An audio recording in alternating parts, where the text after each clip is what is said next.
I'm a perfectionist. Kyle that's very Kyle. He's really in that frequency. Yeah, of connection, ease, action. You're just the effortlessness of like, yes. Yeah, and I love it because I am a super preparer, like I just want things to be perfect.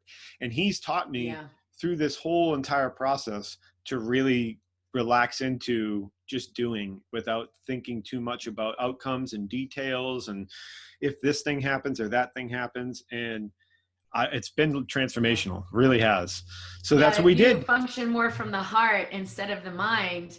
It's like the universe takes care of all the details. Totally. You just show up and you know exactly what you need to do. And you're the perfect person to be talking to about this because like everything I've been listening to all your stuff for the past couple of days, and it's actually been relevant. I've been going through a moment myself where I watched one of your videos and it's like, I shouldn't be going through this. Like, should I be going through this? Because I've already gone through this, I feels like.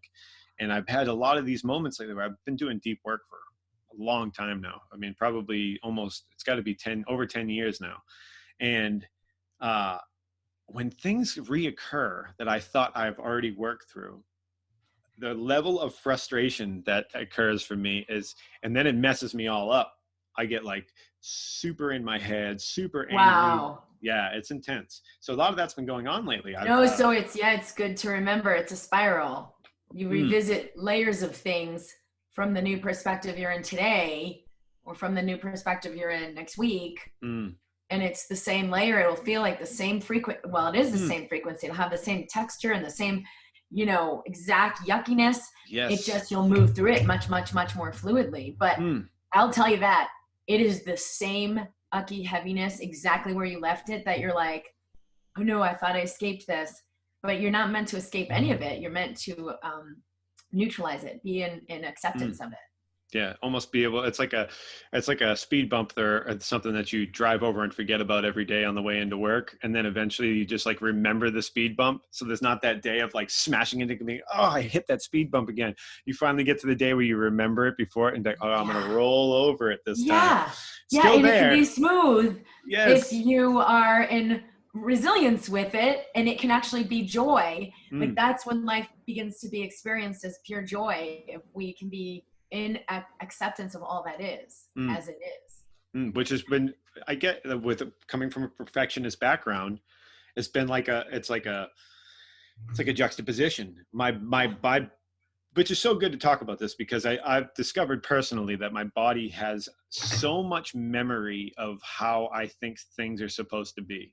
And then my mind has gotten to this place where I've learned a lot of the fact that I don't want to feel these feelings or I don't want to have these emotions arise. But then a thing will happen, a trigger moment will happen, and I'll get that well up of like this weight and heaviness. And I'll be asking myself the question like, what in God, I don't want to feel this. And normally what I would do is I'd really I'd feed that. I don't want to. And by the end of the day, I've had a really rough day. And just recently, I started to like the speed bump analogy, started to pull back a little bit and like take a deep breath and work through the idea that I'm feeling crappy.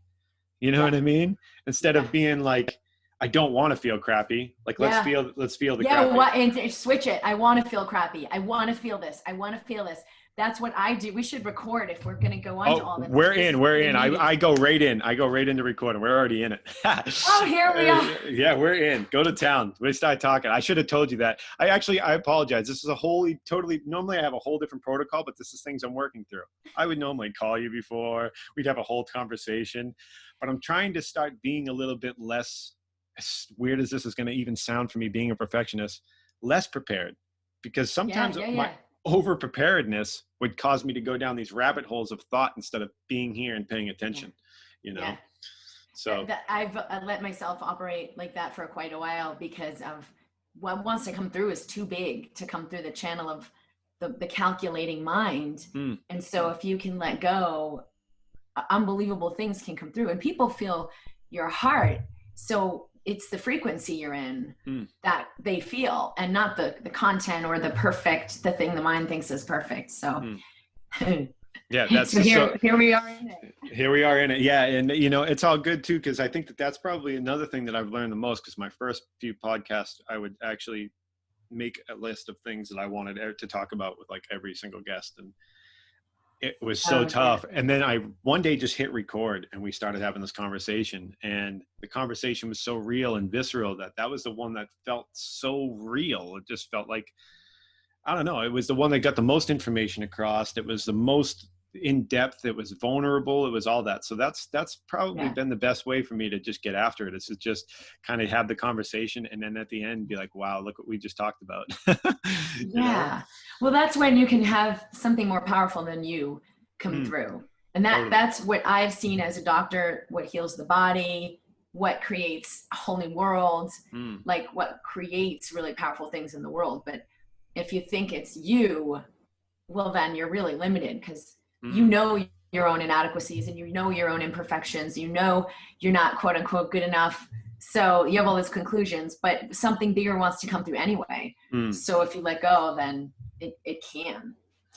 Well, this is, I'm super excited to have you on here and talk about all this stuff, because I feel like you'll have answers to a lot of new questions that I have coming up. But before we talk about all that stuff, I'd really love to get a background of what it is that you do, where you come from. Let my listeners know, those of you who haven't heard you from the Healing Collective, who have come and listened, but anybody else who's listening, what's your background? What's your story? What you do? I would say, so there's like the background of, you know, like the physical world, being a doctor, and I did my residency in emergency medicine. I grew up in the Boston area, which, gosh, I don't know how we got connected, how I really met Kyle to begin with, but I'm so glad I met you guys. But yeah, I grew up in Boston and had, I guess, a pretty conventional upbringing, but I was not, you know, I was really strange as far as like, I could feel people's, you know, energy and emotion and understand so many deep things were going on. I could hear them think. So I had all this like intuitive abilities, but I felt like a big mess because I had a lot of anxiety, had depression. I was in this whirlwind of not understanding this whole realm of how I was functioning and thinking like, what's wrong with me? What's wrong with me? What's wrong with me? And it was a pretty tough go for, I don't know, at least a decade, with like panic attacks and being put on antidepressants that really didn't work or do anything. And just being in a world where there wasn't like a single person that I could talk to about what was really going on. So I just did my best to suppress it and fly under the radar. And I also had, though, this awareness of like, you will get to a place where you find your people. It's like, just survive these next years of growing up and being here, and you will get to a space where you can release this or explore this or set yourself free. Like there's a world waiting for you, Kim. But yeah, I didn't really find that for a while. I did have some books, like I remember starting to read The Road Less Traveled by Scott Peck. And this was, gosh, 1990, I don't know, 1990, maybe 1989. I don't remember, but it was a long time ago. And that was like the most expansive book that I read. I mean, it was like, whoa. And now you look at it and it's like, huh. But it was such an exploration of what makes us work in the deeper parts of the self, not just the physical. And I was like, whoa, I know there's more going on. And there's, you know, this is a best-selling book. So there's other people out there who bought this book and read this book. And maybe someday I can talk to them and we can figure this all out and we can do something really powerful. So I did know I was here to do something really, really powerful. But like the context for that was pretty tricky, because I was like, well, how could that ever work? I'm just one person, and I've got my own, you know, I was raised Catholic. So you've got all these sins and all this badness. So then you doubt that you could really do something truly remarkable. But, you know, I did know that I was here to be a doctor and share this from that vantage point, because I had such an understanding of how the body works, why disease is happening, what it takes to unlock the health so that disease can go away, and how much we were missing the mark in the conventional thinking of what's going on with the body. Like, whoa, we do not, this is so far from what's actually happening.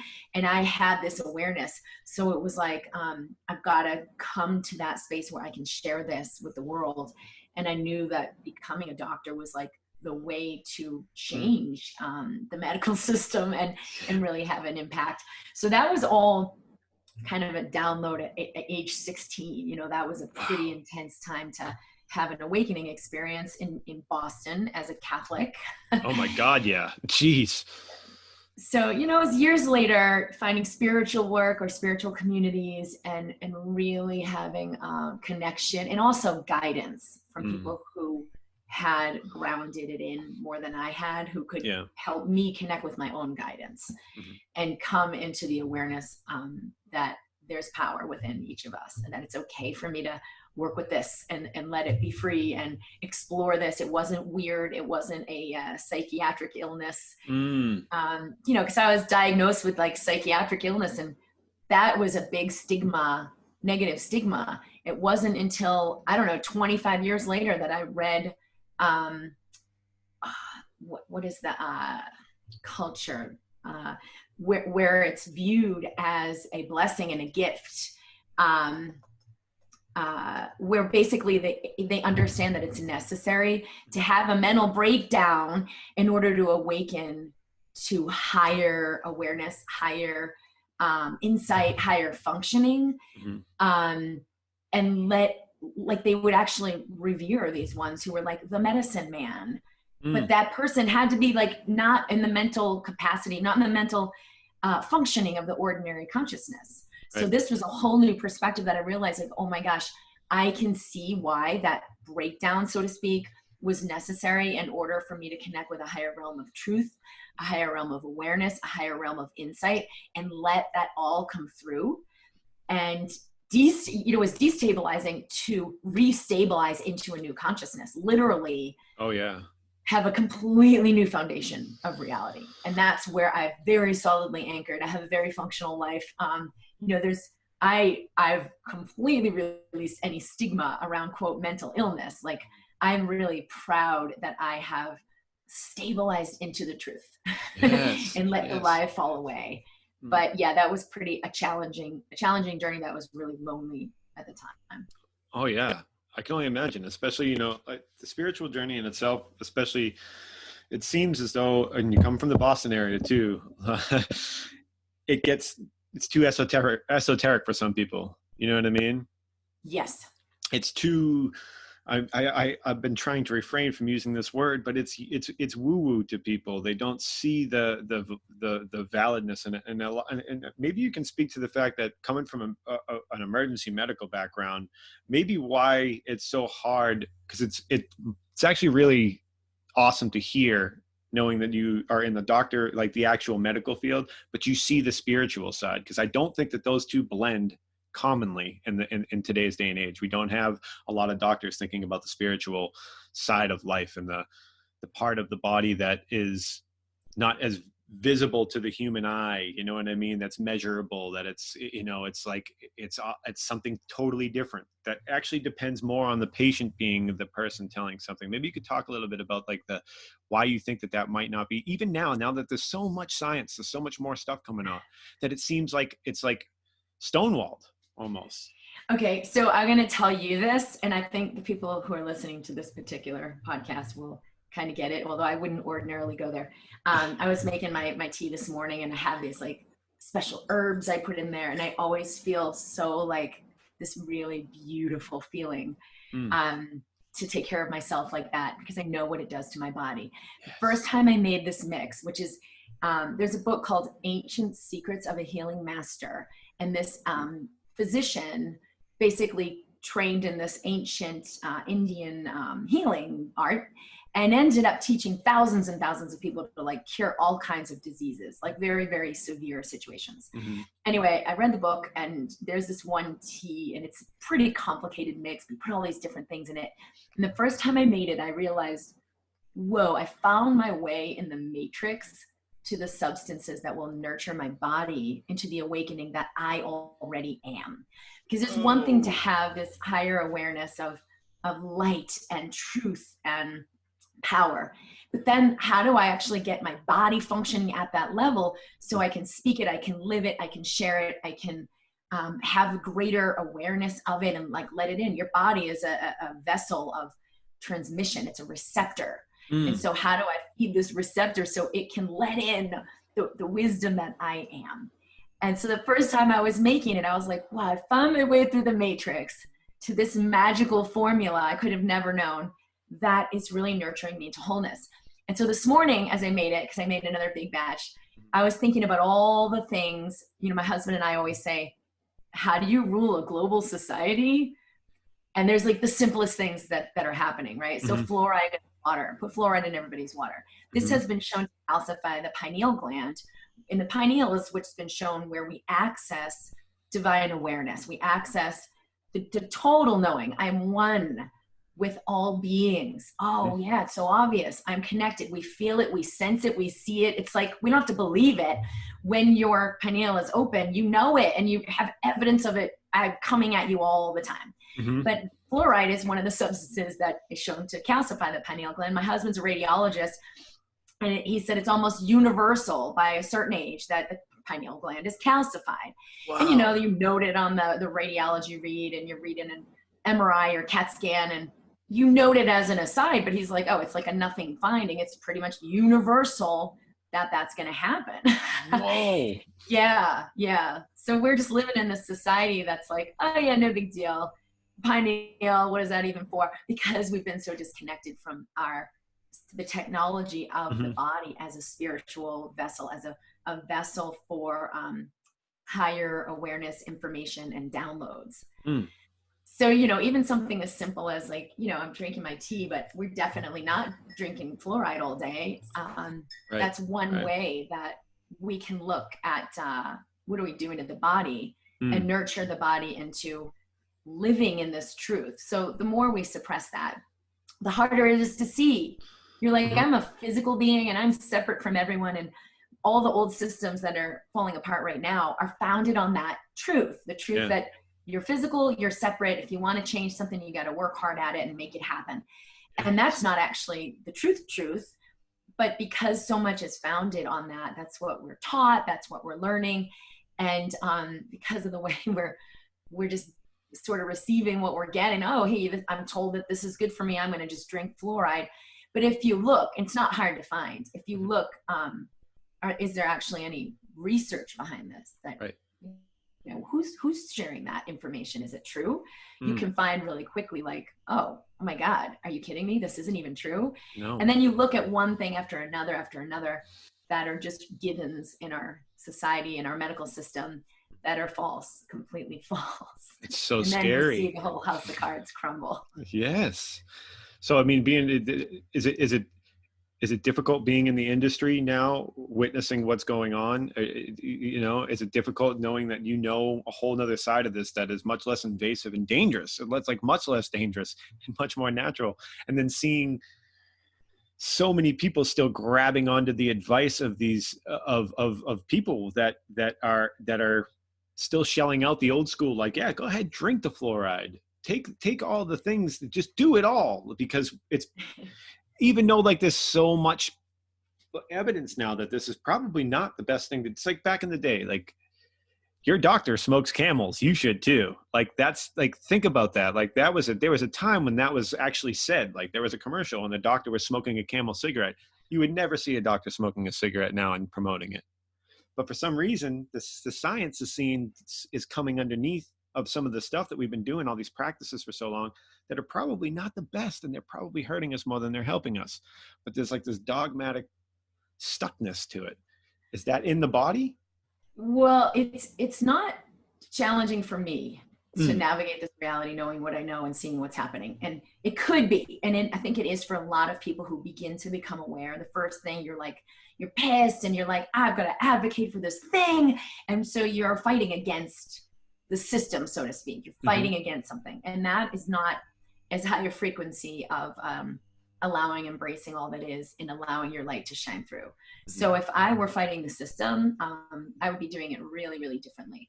The way I do my business, there are people who are, life is awakening them. I don't have to go knock on their door and awaken anybody. Life is on my side, and there's so much happening in the world that is moving people in this direction to make this choice: love versus fear, truth versus dogma. And so I don't take that on. I know it's not my place to take it on. If you start to take it on, you're going to feel the disempowerment of it, because that's kind of all about powerlessness. I'm powerless against this big bad thing. I've got to fight it. I'm powerless against the fluoride givers, and I've got to, go up against, and that's not the frequency I'm in. Because when you become more awake and you're really in your body, you feel how heavy it feels to do that. So yes, because I've been experiencing that myself. You what? I've been experiencing that myself, because with everything that's going on, the knowledge is coming into my mind. I just want to scream it at the top of my lungs to some of these people. Well, this is the whole premise, of the work I'm doing, and the practitioner course I have is called Be the Medicine. And the whole premise of it is, when you're just being the embodiment of that wisdom, it speaks for itself. And it's not like you don't go and share it or say it in your podcast. Do it in the ways that are fluid and joyful for you. Yes, show up. But as soon as you start to, I have to have everyone see my podcast because they don't know and it's not okay, that's when you get into delusion. And so when we remember, okay, I have this light, this awareness, this wisdom, whatever it is, a message, the most powerful way I can impact the world is to embody that myself. That's so beautiful. How do I live my every moment and my every breath? Am I in alignment with the truth that all is well? I am the light. I already am. That's which I'm seeking. Or is there a task I got to get up to and make happen because I'm actually powerless? So I got to prove it and show everybody and make them see too, because it's not okay. That's a different frequency. Now, because I personally, for me, hearing that's great, because I lived in that frequency recently a lot lately. It's just so many different things that I'm hearing, and I'm like, oh my God, I got to tell my family about this. That's been the hardest thing, is that the family divisions of people that I really, really care about, my mom, and there's such a divide right now in what her stance is and what my stance is. And it's tough when you have, what, to your point, I have there's a visceral knowing coming from a download, and it's not from a person on a screen that's telling me this. It's like a knowing that something is not correct that's happening, and we need to be vigilant about some of the things that are going on that might be deceitful, or might, you know what I'm saying? Yeah. Here's the thing, that if you can decipher that and just get into stillness and let it come through, what it's about is, there's a higher way to do it. It's very simple. It's not, there's a bad thing happening and I should be on guard or help people out. This actually came up when I was interviewed by Brian Scott in the podcast, because he has a friend he cares so much about, and there was so much energy in that. And I've actually been thinking about it in the weeks since he interviewed me a lot, because we all come up against that exact thing. There's my own awareness, and then there's, everyone I love and care about, I've got to bring them this as well. Yes. So what happens, instead of being in the knowing of oh my God, I woke up from the matrix and I realize all is well and we are powerful and it's all beautiful and it's okay to take whatever path in your own awakening journey. If it takes 10 lifetimes, it's okay. That's a very different frequency from, but I have to help them, and it's not okay that they're doing it this way, and they could be doing it so much better. And he gave the analogy of this person he knows, and he's got the inner Michael Jordan, and he's living as this, a slow suicide of his own making. And that's the thing, though, that isn't special. We all have the inner, I always say Oprah Winfrey, Michael Jordan, but it's bigger than that. It's bigger than that. Bigger than anything we've seen. We have that each in us. So we either open the gift of that and live it, or we don't, and we do something else, and maybe it's a few more lifetimes, but we're not a physical being. We're a spiritual being having a physical experience. And if you knew this is all just a virtual reality and how we play it out is how we play it out, and you don't put that layer of urgency, fear on top of it, you would let everyone play out their virtual reality game with total love and knowing, yes, of the genius Michael Jordan inside them, but without the urgency of the need that they have to live it and they have to claim it, and it's not okay for you if they don't. The urgency thing is huge for me, because that's probably been the feeling that it's the urgency thing, that feeling of like there's something pushing you on the back, like move Yes. to get this fixed. Yes. And I find myself in those times, like back to what we were talking about earlier, is like I'll start feeling that come up, and then I'll get into this thing where I'm like, I don't want to feel like this right now. I don't want to feel like this right now. For me personally, I said this, I don't know if I said this when you came on the Healing Collective or somebody else did. I feel like my ego, or the thing that makes that feeling of push, I feel like it's trained very well to bypass some of my techniques that I've learned to calm the feeling of the body being just like lit up at 100 miles an hour. And then I'll feel like this, it's like it cuts through. Even if let's say I'll do something to get it over with, and I'll feel better for a moment. As soon as I stop doing that thing to get it better, all of a sudden it'll come back. Yeah. And I'm like, I thought it was gone. Avoiding it, escaping it is not the same as transmuting it. Can you be one with that discomfort, one with that heaviness, with that shame, pain, fear, so that you bring the essence of love that you are into the dark spaces of all of these lower parts? Not to avoid them and make them go away, but to let all of you be more whole. That's a big piece in my work with helping people heal from chronic illness and disease and pain, and even mental illness, is how much we've been taught to escape it. And then we want to escape it. I'm going to do these mind body tools so I never have to feel that again. And I can escape this, and I got to make myself better. But I learned through my own healing journey many years back, like that just made everything worse. And it was like more symptoms and more pain complexes and more diagnoses and more blah, blah, blah, as I tried to, quote, heal myself, because I wasn't like doing it to meet the deeper spaces in me. I was doing it to make the thing go away.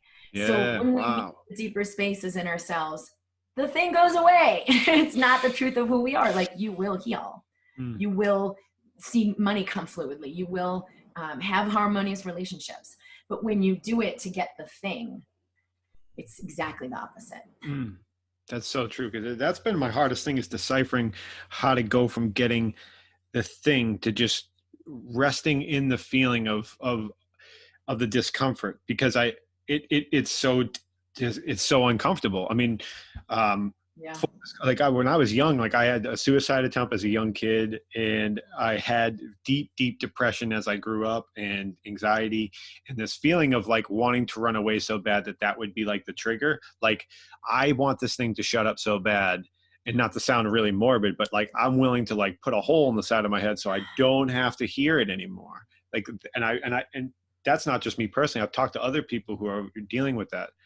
Now, I've done my own work. I'm going to bring up this piece too, because I talked about in the beginning, but I wasn't so clear. The shamanic view of mental illness is what I was referring to before, but it is such an awakened understanding of like what the frick is happening. Because it's easy to see from you, like who you're being in the world right now is eons beyond where you could have been if you bought into that reality and functioned normally in it. So this was very inconvenient and maybe really painful, but it awakened you into a whole new dimension of who you are, so you can operate in a whole new way. And like, I mean, let's look around. It's 2020. People are starving, and a lot of people want to put a bullet in their head right now.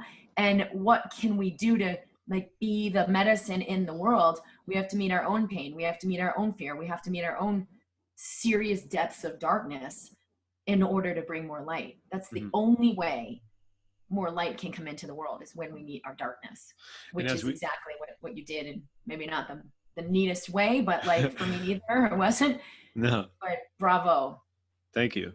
I mean, in meeting it, I guess, is the hardest part, because I think for some people, when they get to that meeting point and having to look at this stuff, this judgment that comes up of like, especially if you've lived like I haven't had the worst life. I mean, I had a good family growing up, and then it split late in life. My parents split late in life, but like, I was made fun of, but like, I wasn't poor. I didn't live on the streets. I ate good food. So those things that like the fortunate sides of my life, when the negative sides come in, I would bash the shit out of myself. Like, how dare you get upset like that your life's so bad when there's people out there like really having like the real deal bad life that like you don't have to experience. Like, you get to take a shower every day if you want to, and you get to eat. Right. But those are not the things. The suffering is the internal. No matter how much, and they've looked at people like really, really impoverished communities in Africa where there's like a grain of rice for the whole, village. And some days, nobody eats anything. And their connection with each other is so powerful that they've never felt a sense of not belonging. They've never felt a sense of unworthiness. They've never felt a sense of not being loved. And these are the very core things so many American kids are like starving for, like starving beyond what you can imagine. You see people in Africa and their bodies are emaciated and there's this big bright smile on their face. Yeah. I'm not saying starvation is not an issue and that doesn't create massive like pain, because it freaking does, physical starvation. I'm saying that the biggest issue we have here is this inner starvation it's almost universal. If you ask anybody, oh, have you had anxiety today? Almost everyone's going to say, well, yeah, we have anxiety every day. If you ask a kid, a teenager in high school, it's almost 100%. Are you seeing a therapist? It's not 100%, but it's very high. Yeah. But where we've ignored that. So it's not the outer thing. It's the inner that is really the demon. But you said something too about what was really interesting is the connection of like that tribal connection that they all had, the connection with people. So they never felt that sense of like not being loved. Obviously right now there's a lot of people like to my point to you is it's like, there's discord between my mother and I, not bad, but just a little bit of discord. And there's just discord in families. And then there's the actual mandate for people to stay away from one another. Is that going to have this effect on us where the things that we're trying to get, like, you know what I mean? Like we're that one piece that could save because we can just connect and that's like free just to connect and hug someone is now the one thing that could be being pulled away. I think it's going to bring us deeper into connection with ourselves, because we can't have a real connection with anyone. I mean, until we really connect with ourselves. So if we want deeper love, deeper connection, deeper intimacy, we've got to create that in ourselves first. I will embrace that which I am, in the shit, in the hardness, in all the stuff I'm judging. And that will always create more connection with those beyond us. I think it's also bringing us into the realization, I'm not my physical body. My connection with my mother is not about a physical thing. I can actually connect with her in my heart in the deepest space of love right here, right now. And so I would invite people to exercise that muscle and deepen that connection, because loneliness is going to point you, if you really feel into it, into a deeper space of needing you. Where have you abandoned yourself? Where have you judged yourself? Where have you tried to improve yourself because you're not acceptable exactly as you are? Where have you looked to your relationships to feel a sense of identity and connection because you feel so disconnected from yourself? So why not let this period be an invitation to connect more fully with the stillness within, and like buy out a little bit of but I have to be productive. I can't work anymore. That's okay. I'll do it on Zoom and I'm still at full capacity, busy. Well, this is like a global invitation to slow down. And if you're not taking it on some level, you're missing the whole point. That's so true. Because I actually needed to hear that personally myself, because I'm the type of person where to avoid the existential pain and frustration of sitting with these things by myself, I'll stay busy. And then if I can't stay busy, I'll actually beat on myself for not staying busy. Like I'll be like, oh man, I should be doing something right now. Why am I not doing something right now? My wife rips me for it because she has this amazing capacity. We went to a lake the other day and I brought all this stuff to do when we got to the lake. I brought wire wraps. I brought business stuff to do for the podcast. I brought it all. And she's like, I'm just going to go sit. And I was like, sorry, I can't. She called me over at one point to come sit down. And I sat there for all of about 3 or 4 minutes, and I could literally feel myself going, I gotta get up, I gotta go do it. And it was like this burning of like, if I sat there, stuff was gonna come up that I had to think about, and I didn't want to think about it. So if I just go keep moving, and even some of that stuff that I was thinking about was the thought of getting things done, just so that way I got it done. And it was like this vicious cycle. And she made me realize that, like, wow, I'm not willing to just sit still. And you got to feel what's underneath it, what's driving that, because it's really the difference between busy versus be, not like busy bee, but BBE. Mm-hmm. When I'm in being, people think that stillness means inaction, like no action. And it's not. Stillness is not stagnation. Stillness, going deeper into your being, actually creates unbelievable action, but it's like laser focused action. Like, boom, I'm going to make this one phone call. Boom, I'm going to write this one, I don't know, blog. Boom, I have this idea for a podcast. And then there's like maybe one thing you do in the whole week, but it's decades. It moved the mountain for millions of people. Who knows? You can't know that from the mind. You can only know that when you connect with your being. And I've seen as a doctor how powerfully healing it is when we connect in stillness with ourselves, without an agenda, without trying to make the pain go away, but to meet the pain, to meet ourselves. That's what heals freaking like decades of cancer, MS, people with inflammation and pain, multiple chemical sensitivities, like every single disease known to man. How can I do the be versus busy? But I have this, like I've been writing while we're chatting about this piece. I love it. It's really that, like the theme where we're in here with this podcast is how to meet the darkness so that we are more light.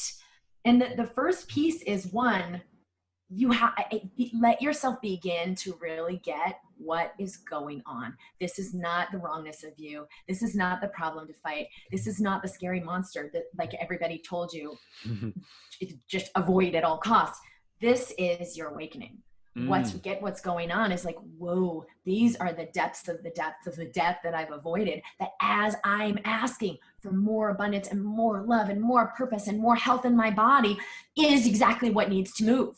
And life's going to give it to me in the exact dosage and the exact tincture of it that I can move through today to have exactly what I'm like on my knees asking for. This is the yes moment. Wow. So get what's going on. It's like, whoa, no, this is not the wrongness. Life is working with you, through you, and the lessons are showing up perfectly. Don't reject them. But I had like a conversation with my brother-in-law yesterday, much to like what you were saying. How come I go through these layers of what I've already been through before and it comes up again? That was exactly what he was expressing. Like, whoa, I'm doing this work on myself. I'm opening and like, shit's coming up. That's like, no, everything was going well. And now it's not. What's going wrong here? So if that's just kind of the first step, is if I just get what's going on, I can be in sync with it and flow with it, in allowing of it, and let the process continue and move through and complete. So funny, because I actually had an experience of this yesterday. I recently got my Reiki 1 certification, and I was given from my teacher. She gave me a 21-day Reiki cleanse to do, which was I put a candle on a little piece of mirror, little square mirror, and I do my Reiki session with that flame burning on the square glass mirror, and it's supposed to illuminate the darkness and allow me to see it. So get this, it gets deep.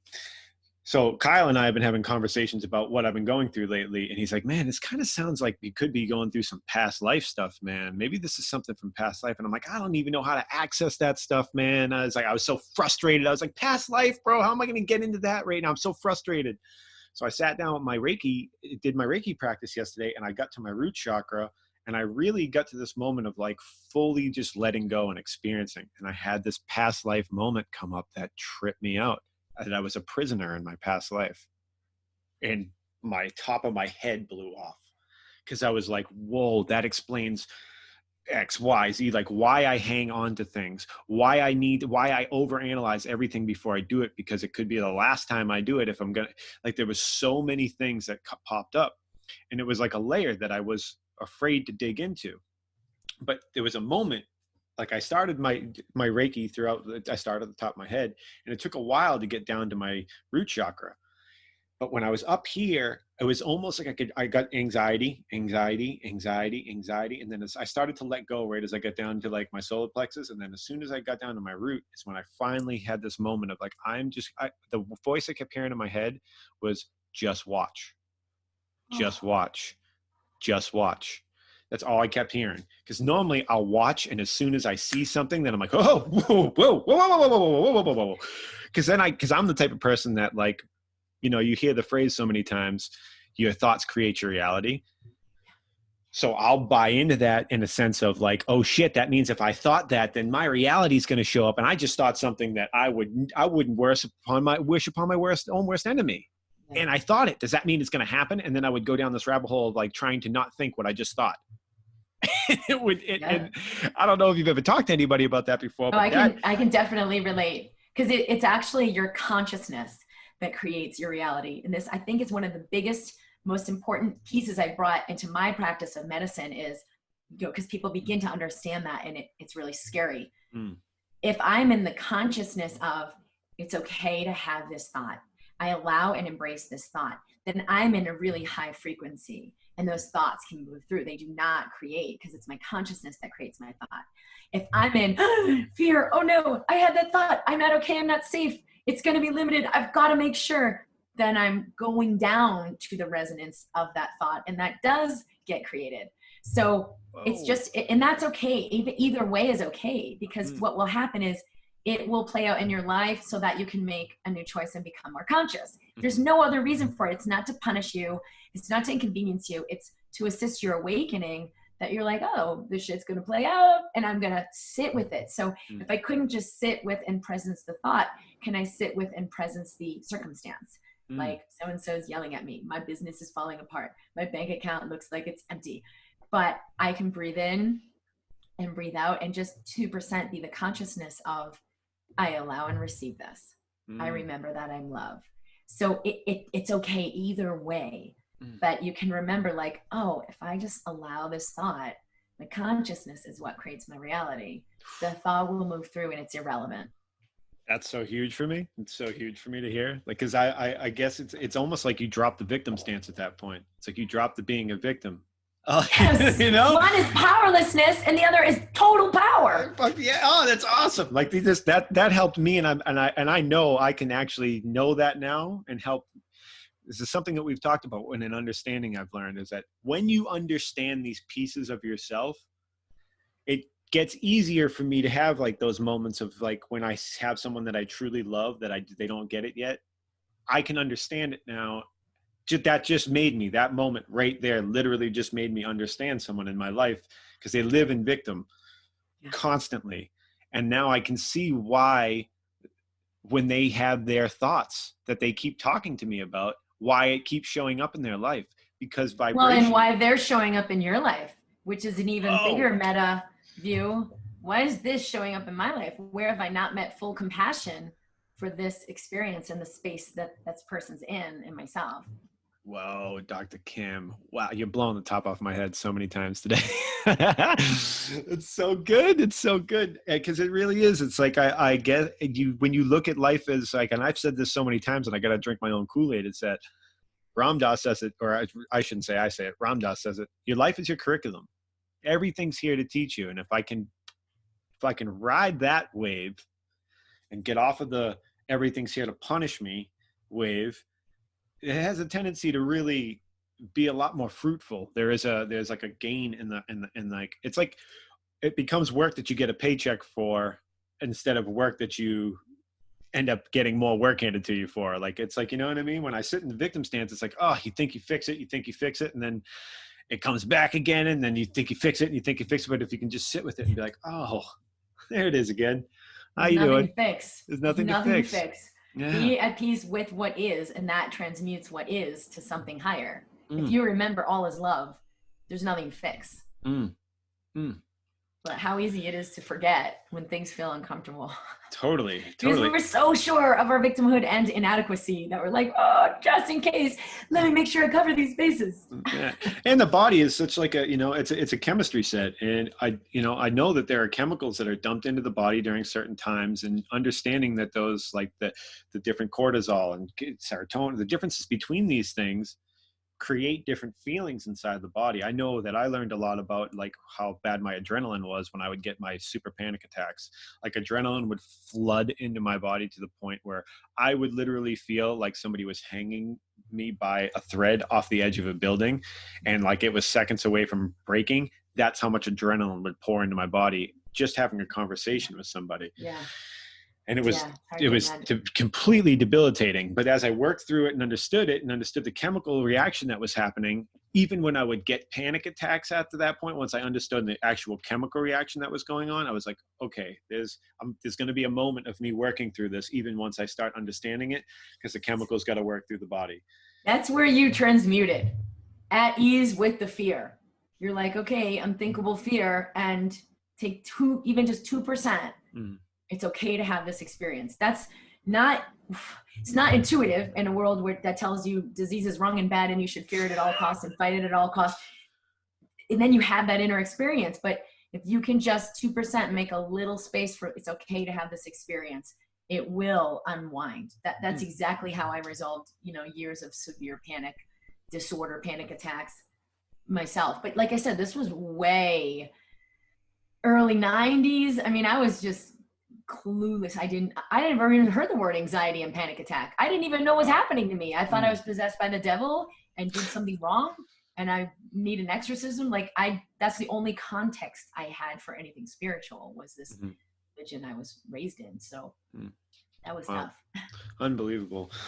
So, I mean, I'm so like taken back by all the stuff we just talked about, because it's it answered a lot of questions for me. And I know it's going to answer a lot of questions for a lot of people, because there's a lot of things that I think recently for me, after doing all this work for so long, I've gotten to that place where it's like, okay, I'm understanding some of this stuff, but there's still some of these little blockages that are uber frustrating, and you really helped me break through a couple of those today, and I'm really, really grateful for that. So thank you so much. I'll review this little, just because while we were talking, it came through like boom, boom, boom, how to really meet that darkness. So the first thing, like we said, is understand what's really going on. Get it. Like, whoa, this is what I've been asking for. It doesn't feel like it. This is stuff coming up to be embraced. And then the second thing is know why. Like this is not a subtle thing of like, your life's ready to change a little bit, so let's put you through this inconvenience and sort out old darkness. No, this is like a massive existential breakthrough. And when you tune into what's in store, which is just tune into your heart's deepest desires that you've barely even dared to dream, that you've maybe never even mentioned because it seems so far out there, impossible, but it's like life saying freaking a yes. Yeah. This is what it's for. There's no other reason life's going to call up those layers to be released other than to make space for something wicked, massively unthinkable. So if for me, I like journal that, I get clear, like what I'm seeing in my relationship, that I'm like, whoa, I'm done with that. I'm ready for this, like true intimate connection and love and like unbelievable joy that we experience every day, or in my body and my health and my business and my money and just the whole everything. So go to town and get clarity of like, what is my heart's deepest desire? That's the second piece. Know why. Know on some level what is actually awakening that is so freaking worth it that you're like, yes, I would take 10 breaths in this unthinkable pain. Abso-freaking-lutely. Yeah. And then the third piece, which is really the transmutive thing we talked about, choose to be where you are as you are. Let it be as it is. When you shared like what the insights were coming up in the root chakra, and your higher self is like, just listen, just watch. A lot of people, when we see, we're like, oh, now how do I fix that? Oh, now what do I do? Oh, now I got this. Nothing more pesky than a past life thing I can't access. Now I have a real problem. So the mind makes it be this insurmountable thing. No, just watch. So I am at peace with what is as it is. So I tell people 10 breaths. that's going to transmute a lot. Maybe Mm-hmm. after that, you're like, I'll take 10 more. I'm really willing. I'm in it. But at least 10 breaths to just like, I meet this unthinkable thing. I meet it fully. Mm-hmm. And then the last one is know your power. Do not buy into the delusion for a second that those 10 breaths aren't freaking moving mountains, like Mm-hmm. moving the universe. Mm-hmm. That is how powerful you are when you have that willingness. Mm. So know your power, because it really all is possible. Absolutely fantastic. Absolutely fantastic. Because that's it. And the one thing I also noticed too is understanding that when the moment comes up that you may fight that feeling a little bit, that's when you have to know that that's when the moment, that's like the moment. As soon as the fight comes in, that's what I got out of this. It's like, as soon as that, like the resistance comes in, I now know that as soon as I start putting on the resistance, it's going to create the friction that will make it more difficult than it actually could be if I just take the foot off and chill out a little bit. Yeah. And to do that, just relax your body, because you can always access the physical. If you just, sometimes you're like, I don't know how to embrace this, or I don't know how to let this thought go. Just physically relax your body and maybe like let yourself take a more full breath. Mm-hmm. That's enough. Mm-hmm. Yeah, and being aware of the tensity. Moment. Yeah. Everything tenses up. You're like up here, you're up in your throat. Like I do that. I've discovered that a lot through, thankfully, my meditation, that when I get really pent up, my shoulders rise and my back tightens up and I get really frustrated. And if I don't release that, it's like it locks me into that frequency for the day. And then I'm like, everything just gets jacked up all day, Yeah. But like the little qigong, little wiggling it out, like just kind of like going through all the different modalities. And that's the thing I think for anybody listening to, do it all. Like, don't be afraid of the woo-woo stuff. Do the qigong, wiggle out, make funny faces, all that stuff. Because that's try it. Yeah, it's helped me. So cool. Thank you so much for having me. I'm so glad we did this. I will come connect with this group anytime. I love the Quantum Healing Collective. There's such a high frequency. The first time I spoke to Kyle, like I felt it for the next few days. I felt something awakening in my life.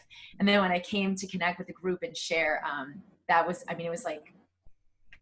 really powerful. So it was. I'm so glad to be here. I'm super grateful for you, Dr. Kim. I'm grateful for the work you're doing. And I'm grateful that you were able to make it through your tough times, because now your soul contract is being fulfilled. Like you're doing it. Like by teaching, you just taught me so many lessons that I know will teach everybody that's listening lessons. Oh, I really appreciate that. Super huge. I didn't always want to go through those moments, and I didn't always, like the step 2, know why. It was like, why the fuck am I dealing with this shit? This is torture. This is unfair. This makes no sense. There's no purpose. But it keeps coming back until you do. And so eventually I realized, like Einstein said, you either live as if everything's a miracle or if nothing's a miracle. There's no gray zone. And it was like, all right, this thing I still don't understand. Fuck yes. I will embrace this on some level, even reluctantly. But yes, there's got to be something behind this door that's worth it, even though I couldn't imagine what that could be. But then you eventually are shown what that could be. And for me, it's the world awakening. It's the connection with other people and the contribution to other people when you really want to make a difference. It's beautiful. Dr. Kim, thank you so much. Where can people connect with you? How can they find you? My site is drkimd.com. And there's lots of videos and things that I share all the time. I have a YouTube channel, Dr. Kim Duramo. And then right now in 3 minutes, that's why we're finishing, but I have a live broadcast I do every Wednesday at 11 Mountain Time, which is 10 Pacific, where I share like another mind-body concept and just some tools and ways to connect with yourself more fully. So that's live in the mind-body community in Facebook. It's beautiful. Well, I will connect all that in the description. Dr. Kim, thank you so much for everything. And I look forward to talking more with you again soon. Everybody go check out Dr. Kim. She rocks. Thank you, Dr. Kim. Have a beautiful day, and we'll talk to you again soon. All right. Bye now. Thank you. Bye.